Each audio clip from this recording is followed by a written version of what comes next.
Nice. Oh, no? Nice? No? Yeah, man. I was looking at you like, nice. And Fluffy does not want to tell me what that beat is or who it is by. Because he kept telling me to shush. Just listen. Stop asking so many questions.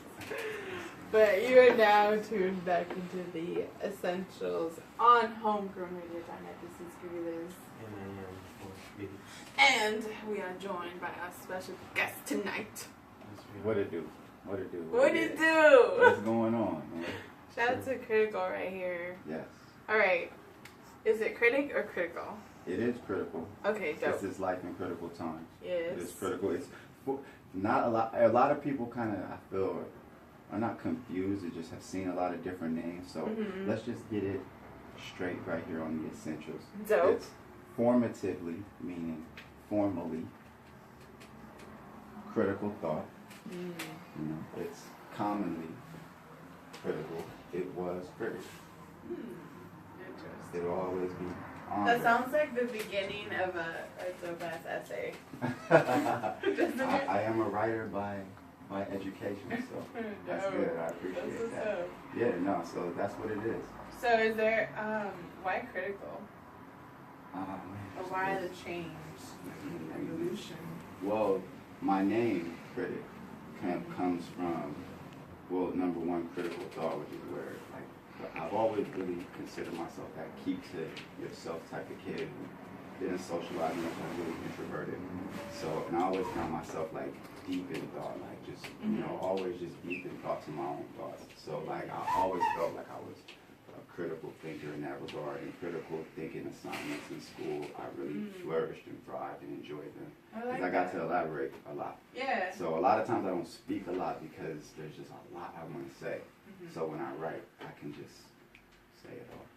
So yeah, then critic, as I played basketball, growing up playing basketball in high school, my high school coach used to always tell me, you're your own worst critic. You know that? You're your own worst critic. And I always have been a very critical person of myself. So all these things kind of play a part. And then critical, like, you know, it's just, I feel it's, easy off the tongue. Yeah, you know.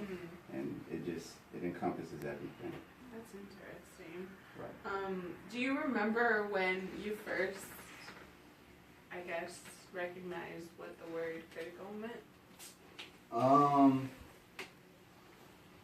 I really feel like it really didn't start hitting home until, like I said, I used to reflect on my coach, what my coach would tell me. High school? Like, was that high school? Yeah, high school. But I mean, I wasn't thinking about it then. Like once I started making music, and was like, well, okay, well, what will my name be? And then when I was going through transitions of like what I wanted people to know me as, I just got into what the name meant more and more.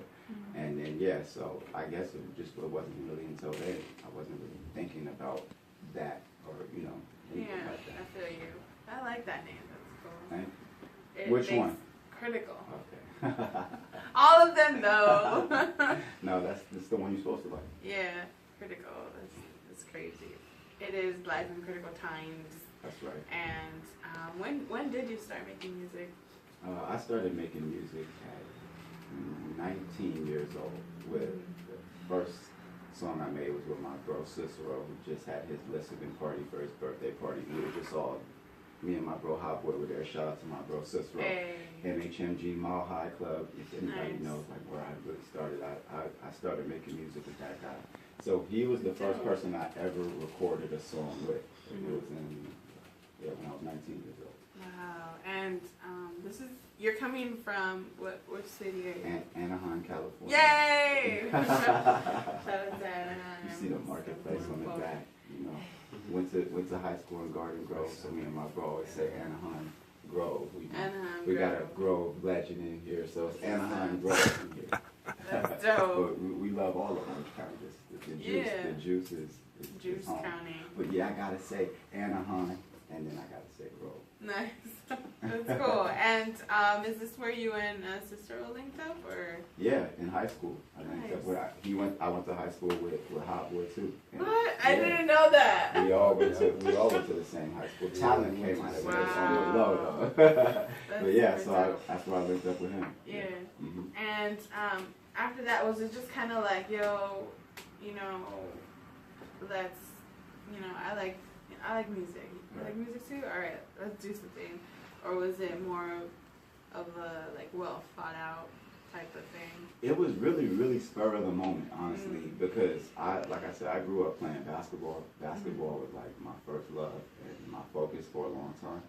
So, you know, I wasn't ever really thinking about doing music, and then it was really spur of the moment because I was just, Cicero, he was always thinking about making music. So I was like at his house a lot of times when he would just be freestyling, messing around. And then as he started taking it more seriously, he would, you know, he was hinting at it. And one time I was just driving him home, and he lives in San Bernardino. So we came from Orange County to San Bernardino, and he was just like freestyling over all these beats of his, like that he was gonna start doing.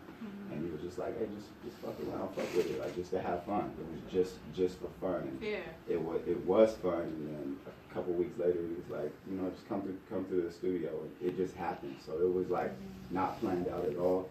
It was like never something in my mind really, seriously. But yeah, it was supposed to. When did it like become that serious? Like, yo, like this is, you know, what I want to do. It started getting pretty serious, like once I dropped Humble Beginnings in 2011, like my first mixtape. It got serious from there. It was just always on my mind, and so I would say from that point, I felt attached to. I felt I had found, you know, something that I had a calling to do. Oh, I like that. Yeah, because I mean, I feel like with something so, I always say that music is a spiritual force, and with something so, you know, type of supreme magic like that, I feel like there is a certain calling that people have. I agree. You know, because that's, you know, you guys are vessels, right? And absolutely, that's so dope. And what do you feel like? Do you feel like it's more of like a responsibility or like a privilege to be, you know, a vessel? It's both. It's a responsibility. Yeah. And it's a privilege. It's a privilege to be gifted, you know, to be blessed with the gift, and, you know, be aware of it and try to pursue it and even go for it, even if you never reach what people want to say success is. It's a gift to be gifted and recognize the gift. Like, so it's a privilege in that regard. And then once you recognize it, I think it's a great responsibility, because let me quote Spider-Man, with great power comes great responsibility. What? So you have like a responsibility to, you know, to be conscientious of what you're doing with your gift. Some people choose not to, but I personally believe there's great responsibility involved, along with it being a great privilege. Yeah, and you know, along with that responsibility, I'm curious to know when it was that you were like, yo, like, my story has a purpose, and, you know, through music, I'm going to deliver that purpose, you know, type of thing, or flourish in that purpose. Right. I think one of the biggest times that sticks out in my mind is like early on, maybe it was 2010 at this point, but early on in just recording, I just always can draw back to this memory of me being like in my room one time. I think it was after they had me bumping a track that me and Cicero had. It was like the second song we had recorded, only like the second song. But just from that song and just from, you know, I was just, remember just telling him, like, I know I got something to say. Like, I don't know exactly what. I'm really early in this. You know, I wrote a lot of stuff that obviously I don't like, and it's just practice. But I told him, you know, like, I know I got something to say. I feel like I got something to say. I don't know what or how I'm going to say it, but I feel like that. So I would say that's one of, like, the big moments. Yeah, one of the big moments, because I think about that moment. And I hit him, and, you know, of course, at the time, you know, he was like, okay, for sure, say it. And I was just like, damn, how am I going to say it? But over the years, I remember that. That's crazy. And going back to that, and that reflection of, and like, how am I going to say this, or how am I going to tell my story? I know there's been like a lot of growth through your, you know, writing and just like sound in general. So how would you say you have, I guess, like, shaped your craft Mhm. in terms of, you know, trying to tell a story and trying to make it sound a certain way